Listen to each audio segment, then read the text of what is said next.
Hi guys, it is Niall and Tomas from neilpoa.com, and it is part 2 of our Irish Eurosong 2025 reaction series. We've already reacted to Bobby Arlo, and you can catch that at neilpoa.com. All of our national final reactions are there, and we're getting more and more actual Eurovision songs, and we're putting our reactions there too. So just follow the links and let us know what you think. That rhymed, and I didn't even mean it to. The next song we're going to listen to for Eurosong is Reylta, and she has the song Fire. So let's see what we make of this.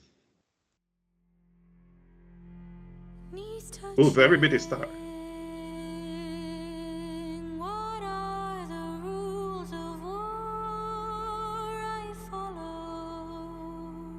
This is very interesting vocal, yeah.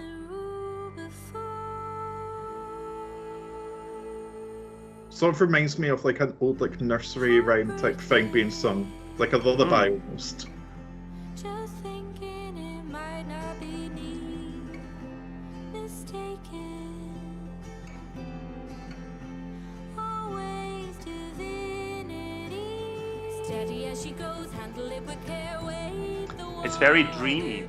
Conscious and confused, push and pull, don't wanna overstep, overthink, overlook, over me, under breath, under sea, stoke the fire.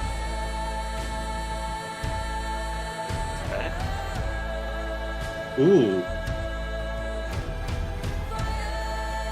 I'm really liking the beat of this. It's so dramatic.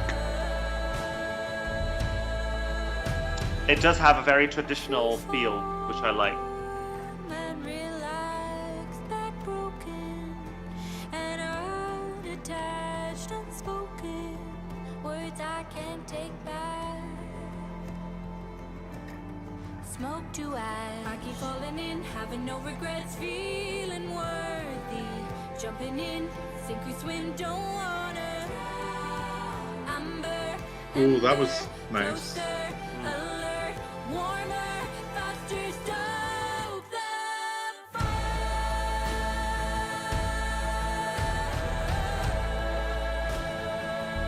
This is something where I'm gonna need to see some actual backing vocalists with her on stage.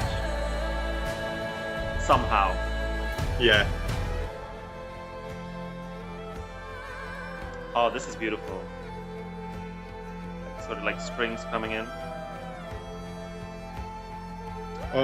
As a fellow Celt, this is just like really like doing stuff to me right now. I love it.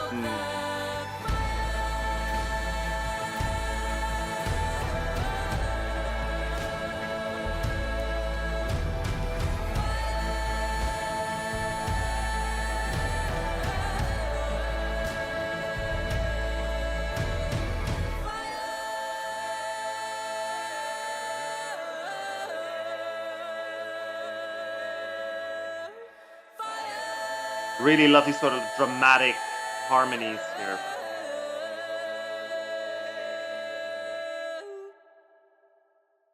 Ooh. That was a very interesting and completely different to Bobby Arlo. So I always like it when we have very different songs in a national final. I think we've discussed that when we spoke about Belgium. This is lovely.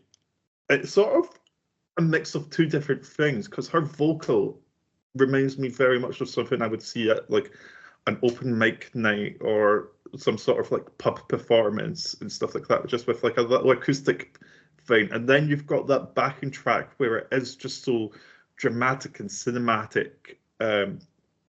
It's very Celt feeling, but it's not aggressively so. Like there's just sprinkles of it in there. I really appreciate this. I think her vocal is absolutely stunning. If she can sing that well live, and especially when we look at the Late Late Show, that would be insane to watch. Because that vocal was absolutely gorgeous. Like it was like it did feel like we were in a dream at some points. Like it just felt very almost whimsical, just like you were sort of floating around a little bit. That sounds stupid and stuff. No, but, it just sounds like I said, dreamy at some point. It does very but then you've got the drums in there just for adding. Oh yeah, no, this is lovely. I think this is one that I would actually really like, regardless of what sort of genre and it is. It's just nice and it's well performed.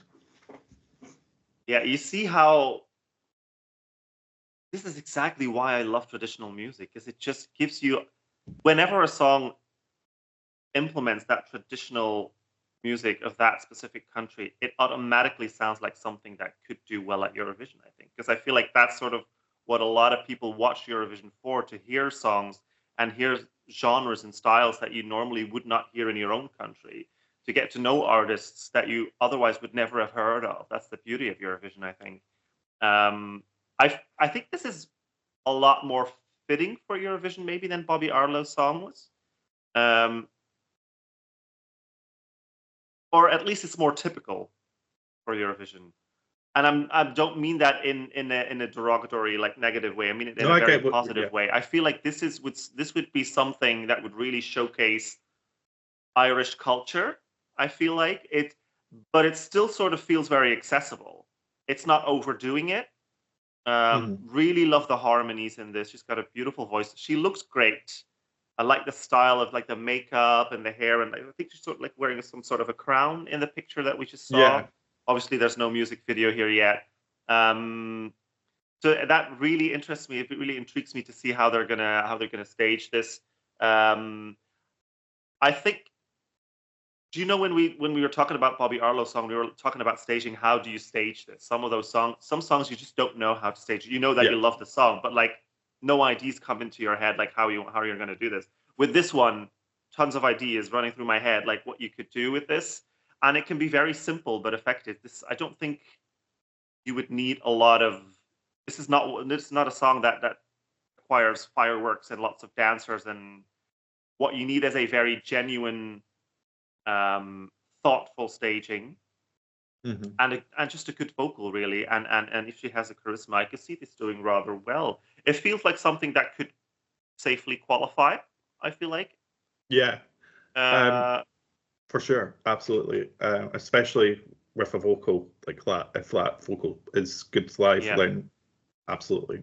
Yeah. It's one of those that is, because it is a televote only, though, it does make you question it a bit more than it would have pre sort of 2023.